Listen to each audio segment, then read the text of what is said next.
Hello my listeners, कैसे हैं आप सब। उम्मीद करती हूँ अच्छे होंगे। अच्छा ही रहना और ठंडी है तो बचकर रहना।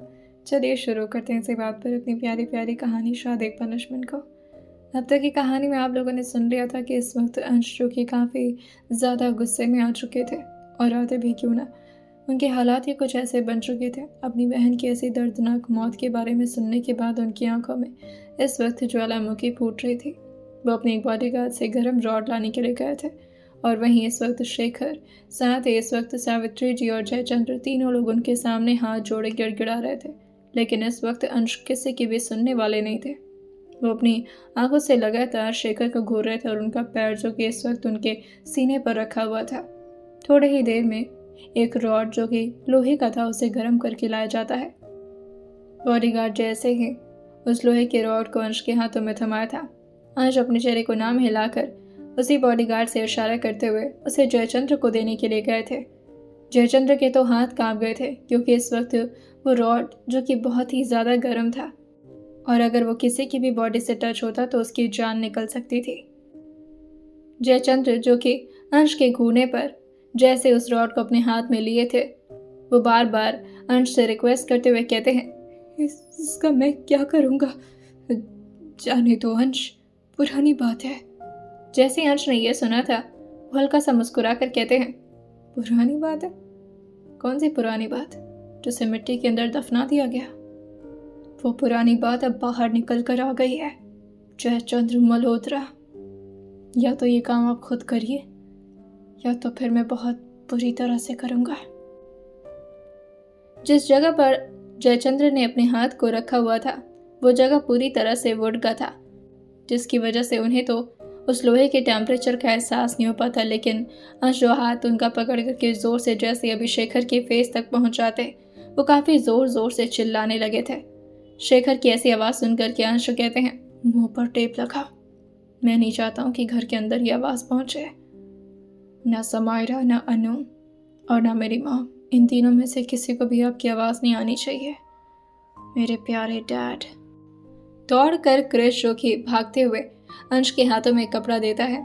अंश जो दूसरे बॉडीगार्ड की तरफ इशारा कर दिए थे, जिससे शेखर के मुंह पर अब बड़े से कपड़े को अच्छी तरह से लपेट दिया गया था, ताकि उनकी आवाज़ बाहर तक ना पहुंचे और किसी को भी अंदर घर पे उनकी आवाज़ें न सुनाई दे। लेकिन इस वक्त शालिनी जी, जिनके अंदर ही अंदर बहुत बेचैनी सी महसूस हो रही थी, और ये बेचैनी का एहसास उनकी बेटी से जुड़ा हुआ उन्हें महसूस हो रहा था, लेकिन वो इस वक्त पूरी तरह से बंधी हुई थी। वो इस वक्त तो कुछ नहीं कर सकती थी, क्योंकि उनको उनके कमरे से बाहर तक निकलने नहीं दिया जा रहा था। ना वो बालकनी से बाहर के नज़ारे को देख सकती थी, और ना ही बाहर आकर। जयचंद्र तो अपने हाथ को पीछे बार बार कर ले रहे थे, लेकिन तभी अंश जो कि जोर से उनकी कलाई को पकड़ते हैं, और जैसे ही वो शेखर के कपड़े तक पहुंचा था, उस रॉड की गर्मी से उनके कपड़े तक जलना शुरू हो गए थे। अंश जो कि उनके हाथ को पकड़ करके शेखर के हाथ पर उसी रॉड से टच कराते हुए कहते हैं, इसी हाथ से मारा था ना, इसी हाथ से उसकी जान ली थी ना आपने। और फिर वो जयचंद्र की तरफ घूरते हुए कहते हैं, इसी हाथ पर ये लोहा तब तक रहेगा जब तक मैं ना कहूं कि इसे हटाइए।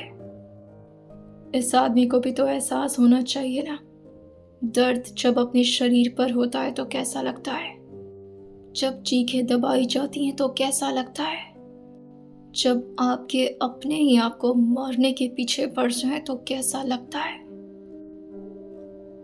कहने में अफसोस हो रहा है मुझे, लेकिन लड़कियां घर के बाहर ज़्यादा सेफ है।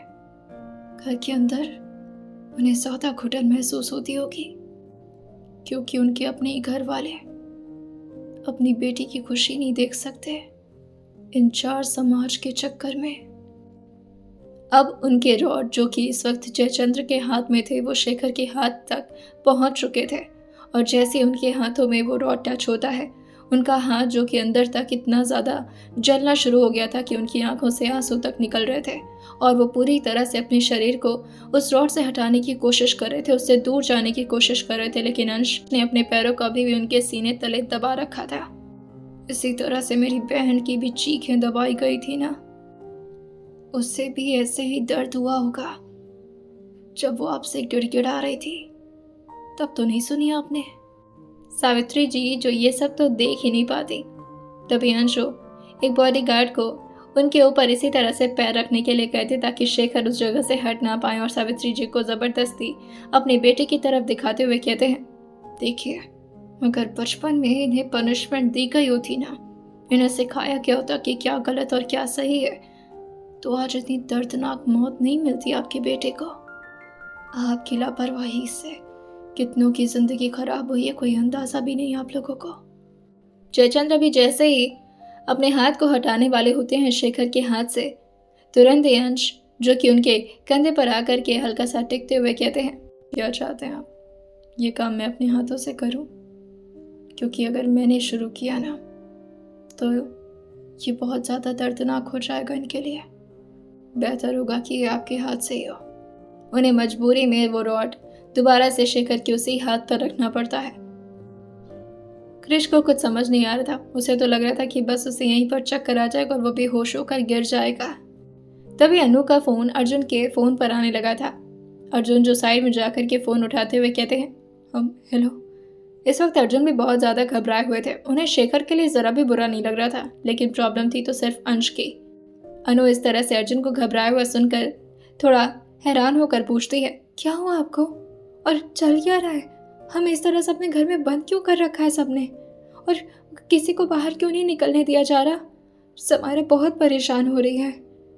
ये सुनते ही अर्जुन, जो समायरा की आवाज़ सुन रहे थे, जो कि इस वक्त वाकई बहुत ज़्यादा घबराई हुई लग रही थी, कहाँ है वो और वो क्या कर रहे हैं ऐसा? वो ज़मीन के अंदर से कुछ तो ऐसा निकाल रहे थे। मुझे तो डर है, कहीं कहीं कुछ हुआ तो नहीं है ना? प्लीज़ प्लीज़ प्लीज़ मुझे बताओ। अनु के सामने इस तरह से समायरा की आवाज़ को जैसे अर्जुन ने सुना था, वो तुरंत ही आकर के अंश के कान के पास ये सारी बातें बताते हैं। अंश को लग रहा था कि अर्जुन इस वक्त उनको बहलाने की कोशिश कर रहे हैं समायरा के नाम से। वो काफ़ी गुस्से में कहते हैं, सामने मेरी बहन की लाश रखी हुई है। इस वक्त दुनिया का कोई भी इंसान मुझे नहीं रोक सकता। अर्जुन जो हल्का सा पीछे होकर कहते हैं, विश्वास नहीं था तो खुद सुन ले। समायरा आ रही यहाँ पर।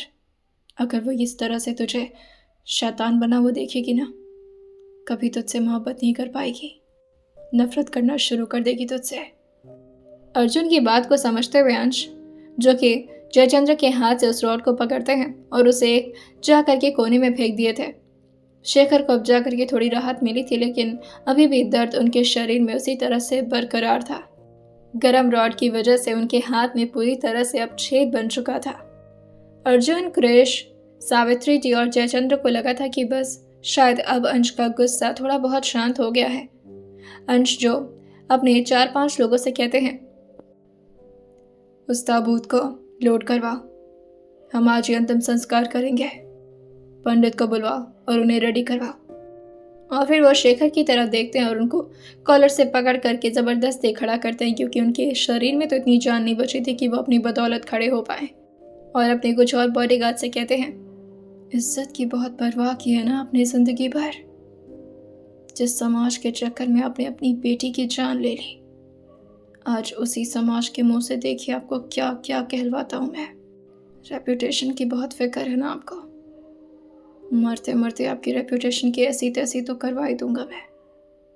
और फिर वो कुछ बॉडीगार्ड को इशारा करके अपने पास बुलाए थे और शेखर के कपड़े उतरवाने के लिए कह दिए थे। ये सुनकर के सावित्री जी बहुत ज़्यादा हैरान हो रही थी, और साथ ही अर्जुन और कृष भी, कि अब अंश के दिमाग में कौन सा शैतानी खुरापात जन्म ले लिया है। अंश के कहने पर लगभग 5 मिनट के अंदर ही वहाँ पर लोडर जो कि मौजूद करवा दी गई थी, जिसमें ताबूत को बहुत ही आहिस्ता से रखा जाता है समंदर के किनारे ले जाने के लिए, ताकि अंतिम संस्कार की पूरी विधि अच्छी तरह से करवाई जा सके। वहीं दूसरी तरफ तुषार भी कुछ लोगों के साथ वहां पर भागे भागे आ गया था। कपड़े को जबरदस्ती जिस तरह से शेखर के शरीर से अलग किया जा रहा था, शेखर जो कि बहुत ही हिम्मत करते हुए कहते हैं, छोड़ दो मुझे, जाने दो। अंश के चेहरे पर एक तिरछी स्माइल आ गई थी उनकी इस हालत को देखकर, जैसे ये तो काम वो बचपन से ही करना चाहते हो, जिस दिन पहली बार उन्होंने अपनी माँ के साथ वो गलत हरकत करते हुए अपने बाप को देखा था। लेकिन अब तक वो अपना गुस्सा दबाए बैठे थे। वो उनके कान के पास आते हुए कहते हैं, मैंने कहा था ना, जिस दिन दोबारा मेरा हाथ उठेगा वो दिन आपका आखिरी दिन होगा। जिस दिन अंश ने अपनी माँ के साथ वो बुरी हरकत करते हुए शेखर को देखा था और हॉल में जिस तरह से वो अपनी ही माँ को पिटते हुए देख रहे थे। पहली बार उन्होंने शेखर पर उसी वक्त हाथ उठाया था और तब से वो कभी भी शेखर को अपने डैड नहीं बुलाते थे। जयचंद्र सावित्री जी उनको संभाल रहे थे और साथ ही शालिनी जी भी। और उसी दिन ये फैसला हुआ था कि अब यहाँ पर अंश का रहना ठीक नहीं होगा, क्योंकि उनके बाप का बर्ताव तो जयचंद्र और सावित्री संभाल नहीं सकते थे। शेखर की आदत से सब लोग वाकिफ थे। इसी वजह से अंश को इस माहौल से दूर रखना होगा। जयचंद्र का यह फैसला था। अंश काफी झटके में शेखर को अपने आप से अलग करते हुए कहते हैं, उस दिन मार दिया होता तो शायद आज मेरी बहन जिंदा होती, लेकिन अब मैं ये गलती नहीं करूंगा। शहर में बहुत नाम है ना आपका, पूरे शहर में नंगा दौड़ाऊंगा आपको। इज्जत की धज्जियां न उड़ा दी ना आपके, तो मेरा नाम भी अंश मल्होत्रा नहीं।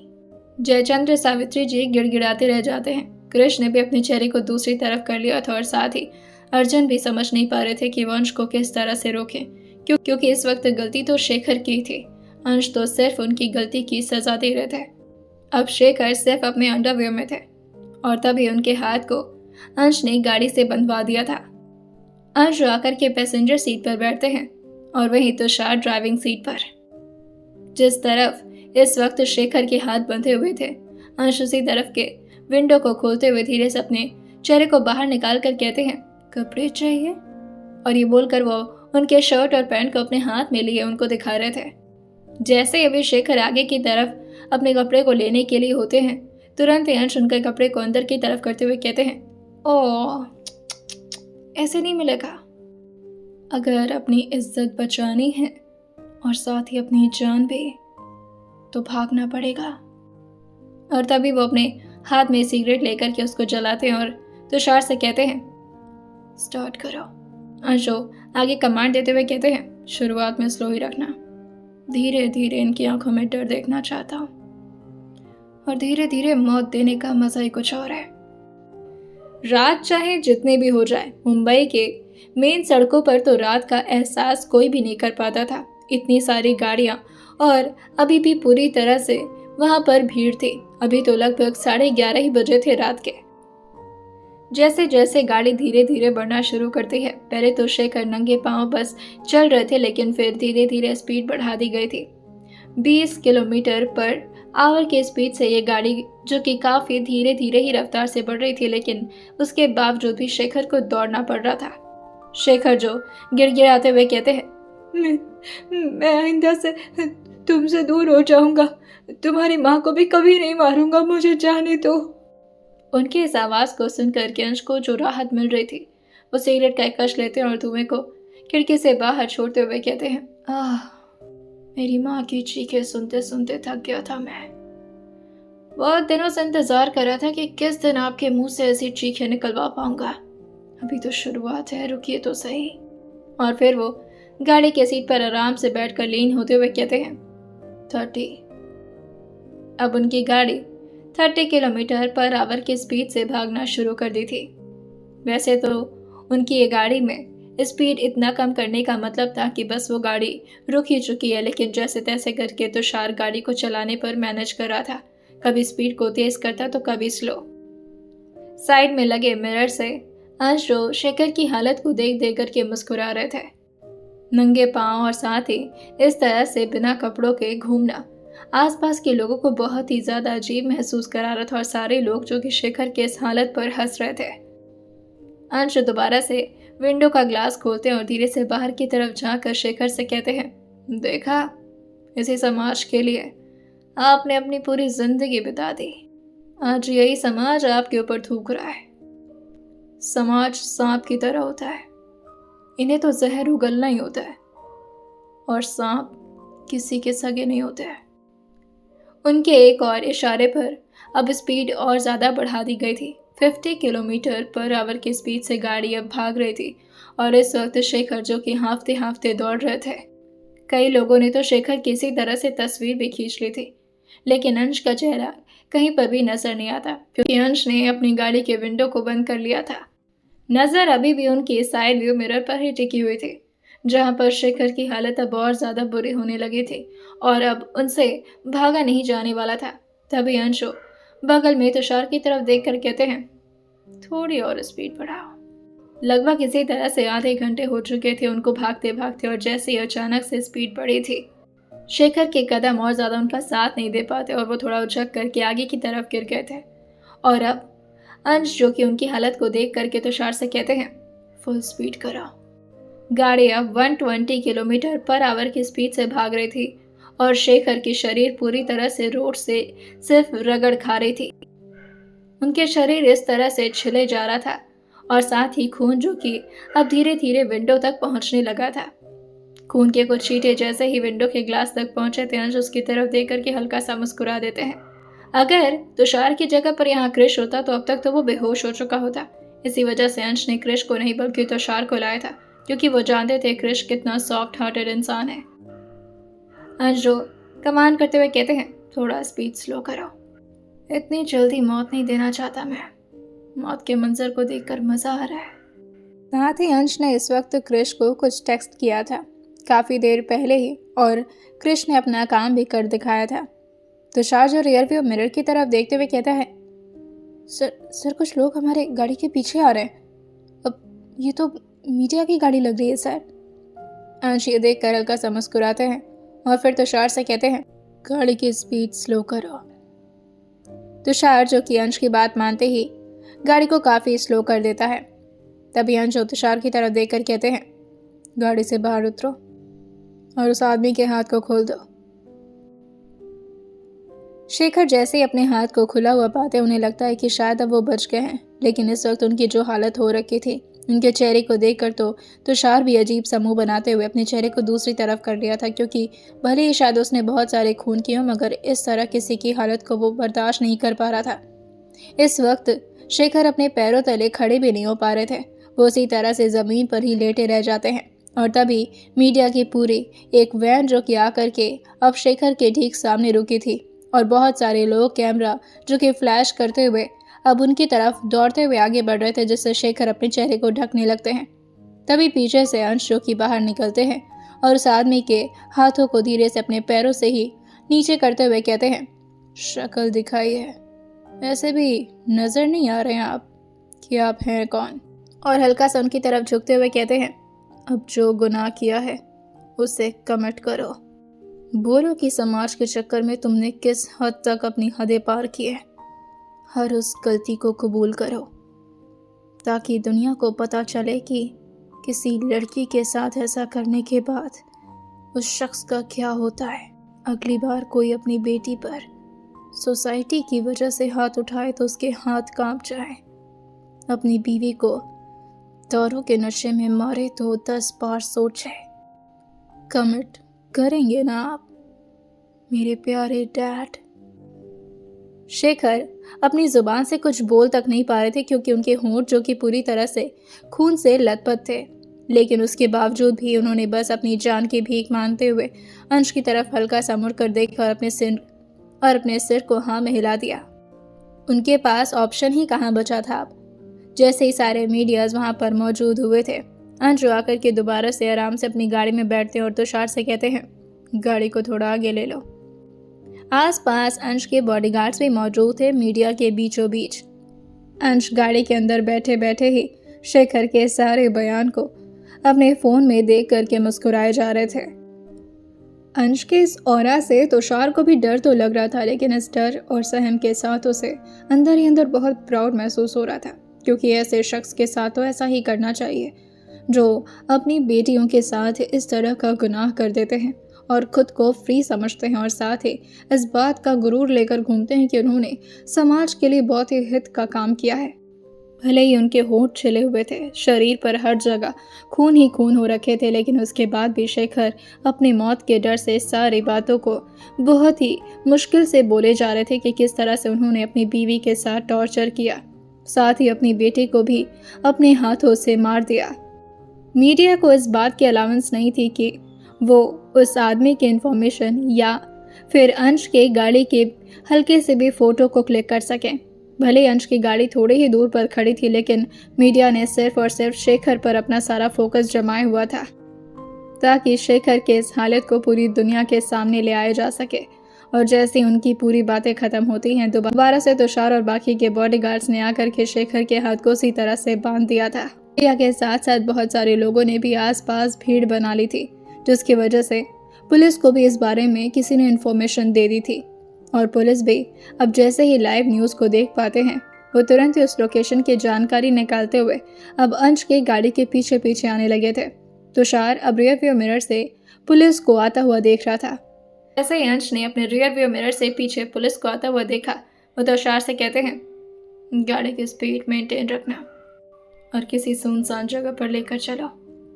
जिस जगह पर अभी उनकी गाड़ी आकर के पहुंची थी वहां पर दो रास्ते थे, एक जो कि रोड की तरफ जा रहे थे और दूसरा जो कि थोड़े बैकवर्ड से इलाके में जहां का रोड भी थोड़ा खुरदुरा था।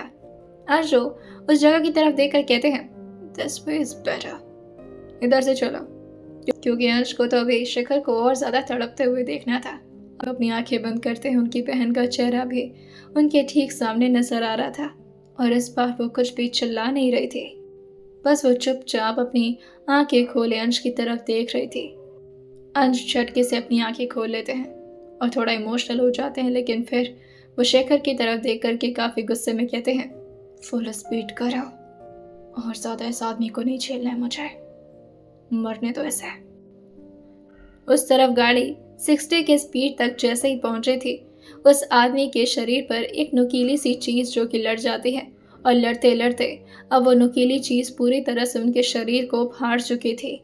और फाइनली जब एहसास हो जाता है अंश को कि अब ये आदमी जिंदा नहीं बचा है, तब जाकर के अंश ने तुषार से गाड़ी रुकवाई थी। पीछे पीछे कुछ पुलिस की गाड़ियां पीछे पीछे अभी भी कुछ पुलिस की गाड़ियां आ रही थी, लेकिन जैसे ही अंश बाहर की तरफ निकले थे और साथ ही कुछ बॉडीगार्ड्स जो ऑलरेडी अंश के पीछे पीछे आ रहे थे उनकी अपनी गाड़ियों से पुलिस जो धीरे से बाहर की तरफ निकलती और अंश के पास भागकर जाते हुए कहती है, ये कोई आदमी आपकी गाड़ी में। अंश जो धीरे से कहते हैं, लगता है गलती से फंस गया था, तुषार निकालो इस आदमी को, बेचारा मर गया होगा। जैसे ही तुषार ने उस आदमी को खोला था और उसके शरीर को पलटा गया था, सारे लोगों ने अपने चेहरे को दूसरी तरफ कर लिया था, इवन तुषार ने भी, लेकिन अंश ने नहीं। उनकी आंखें उनके चेहरे पूरी तरह से बिगड़ चुके थे और साथ ही उनके शरीर इतनी बुरी तरह से छिली थी कि पुलिस वालों में भी किसी की हिम्मत नहीं हो पाती उसके शरीर को देखने की। लेकिन अंश जो धीरे से अपने पैरों तले बैठकर उनके चेहरे की तरफ ध्यान से देखते हुए कहते हैं, ऐसा ही होना चाहिए उन मर्दों के साथ जो औरत को अपने पैरों के धूल समझते हैं। अब जाकर मैं सुकून से अपनी बहन का अंतिम संस्कार कर पाऊंगा। और वो अब जाकर खड़े हुए थे। पुलिस वाले जो धीरे से अपने चेहरे को नीचे करते हुए कहते हैं, ये तो बहुत बुरी तरह से। अंश उस पुलिस वाले के कंधे पर हाथ रखते हुए कहते हैं, इसमें आपको मेरी तो गलती नजर नहीं आ रही है ना? लाइक गलती से आदमी फंस गया था, मुझे तो पता भी नहीं चला। पुलिस वाला समझ तो गया था कि इस शख्स ने जरूर ये जानबूझकर ही किया होगा, क्योंकि अंश से इस तरह के काम की उम्मीद थी पुलिस वालों को। लेकिन अब पुलिस वाला क्या कह सकता था? वो धीरे से कहता है, नहीं सर, आप कैसे, हम एक काम करते हैं इनके शरीर को। लेकिन तभी अंश जो उनके हाथ को रोकते हुए कहते हैं, अब इतना बुरी तरह से मौत हुआ, मुझे नहीं लगता कि इसे पब्लिक के पास ले जाना चाहिए, हम करते हैं इनका कुछ। और तभी वो फोन करके क्रिश से बोलते हैं, 2 चिता की तैयारी करो। इस शरीर को डिक्की में भर करके वो लोग समंदर के किनारे आ चुके थे। अंश के कहने पर वहां पर जयचंद्र, सावित्री जी और इवन शालिनी जी को भी बुलाया गया था। शालिनी जी समझ नहीं पा रही थी कि आखिर 2 चिता की तैयारी की किसकी जा रही है। अंश जैसे ही उस तरफ पहुंचे थे वो अपनी माँ को इस हालत में देख करके उनके पास जाते हैं और जोर से उन्हें अपने सीने से लगा कर कहते हैं, आपको सुनकर बहुत दुख होगा, लेकिन वो शख्स अब जिंदा नहीं बचा माँ।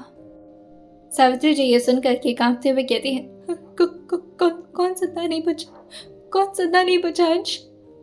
अंश धीरे से अपनी माँ के चेहरे पर अपना हाथ सहलाते हुए कहते हैं, वही शख्स जिसने आपकी बेटी की जान ले ली थी। यह सुनकर सावित्री जी जो कि तुरंत ही अंश के सामने आ गई थी और अंश को दूर करते हुए कहती हैं, शालिनी तुम इधर देखो। शालिनी तुरंत ही अपने हाथ को सावित्री जी के हाथ से छुड़ाकर हल्का सा पीछे होते हुए पूछती हैं, क्या मेरी बेटी की जान ले? मतलब जिस वक्त प्रीति के साथ ये सब कुछ हो रहा था, पहले तो शालिनी जी ने अपनी बेटी को बचाने की पूरी कोशिश की थी, लेकिन तभी शालिनी जी अपनी आंखों से कुछ देख ना पाए, जिसकी वजह से उनको बेहोश कर दिया गया था। और वो भी शेखर ने ही उनके सर पर मारकर उन्हें बेहोश किया था। और वहीं जब वो होश में आई थी तब उन्हें पता चला था कि उनकी अपनी ही बेटी जो कि भाग गई है।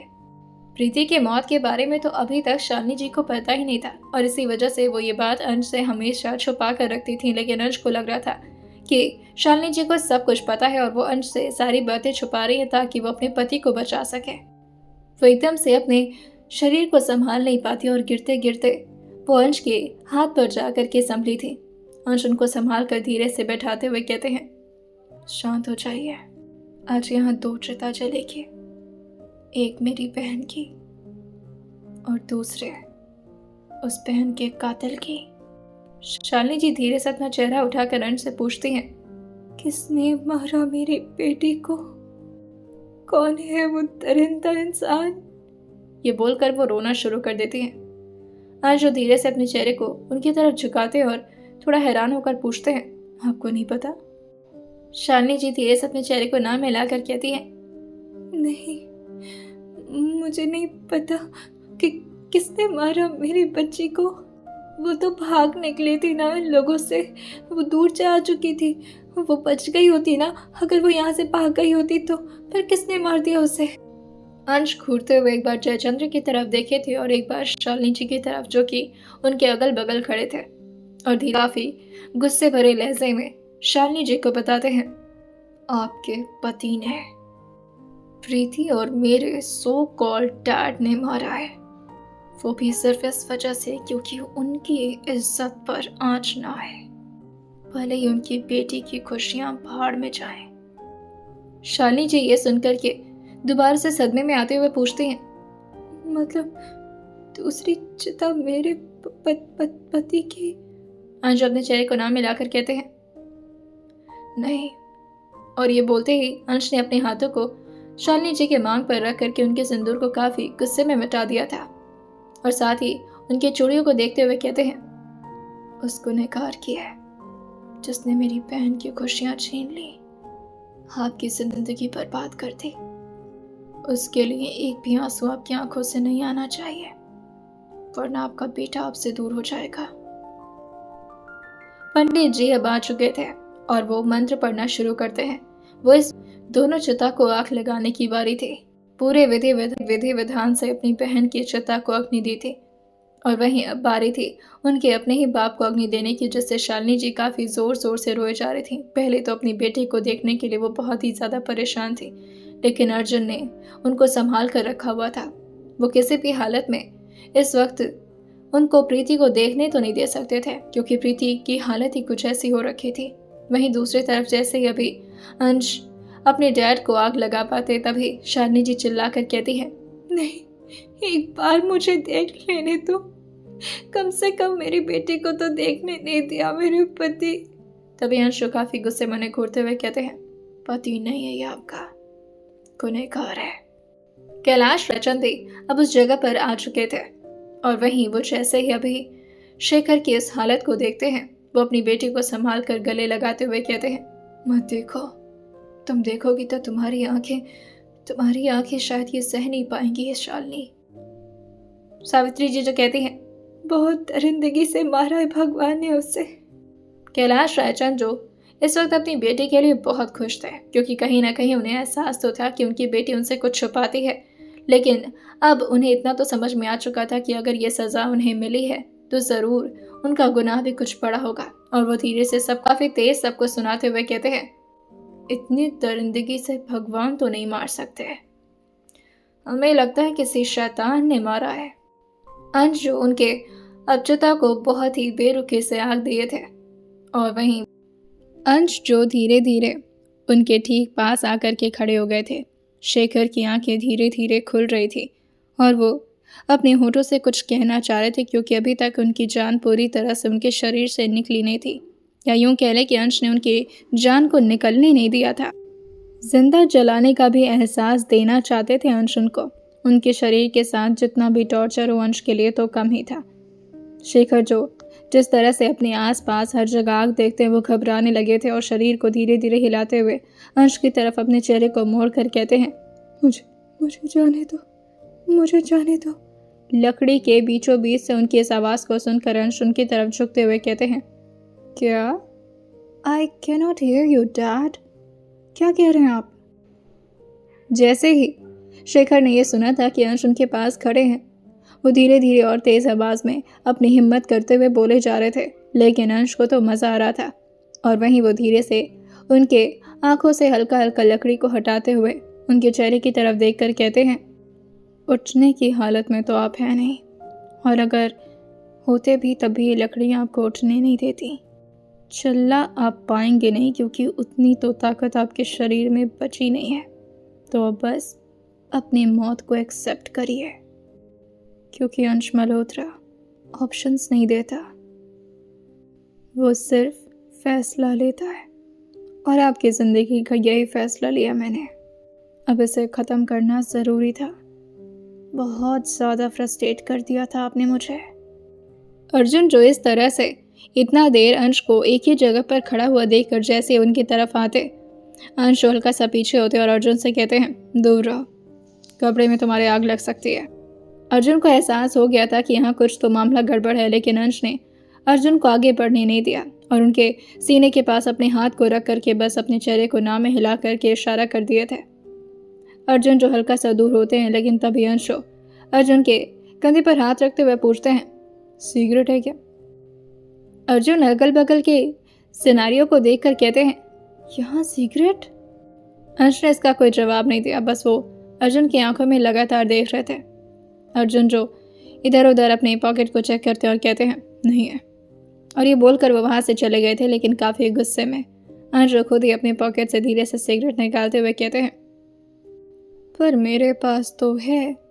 और वो धीरे से उसे अपने मुंह में लगा करके आगे उसी चिता के सामने आकर खड़े हो गए थे। और अब उनके शरीर जो धीरे धीरे चलना शुरू कर दी थी।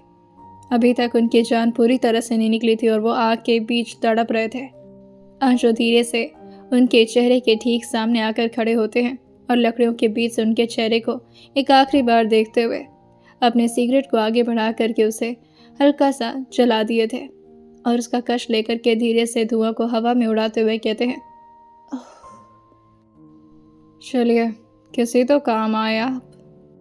शालिनी जी को संभालते हुए कैलाश रायचंद ले जाने लगे थे।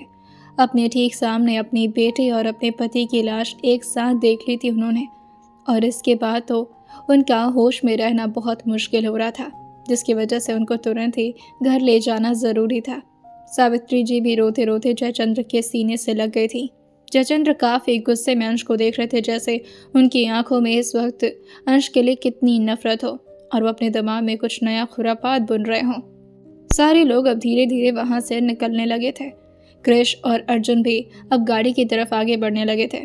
अंश अपनी बहन की राख को धीरे धीरे अपने हाथ से उठा करके उसे कलश में भरते हैं, और जैसे उस कलश को अपने हाथ में उठा करके सिगरेट को वो अपने पैरों तले बुझा करके पीछे की तरफ मुड़े थे, कोई आ करके धीरे से उस कलश को अपने हाथ से टच करता है और अपनी आंखों को बंद करते हुए कहता है, तुम्हारी आत्मा को शांति मिले।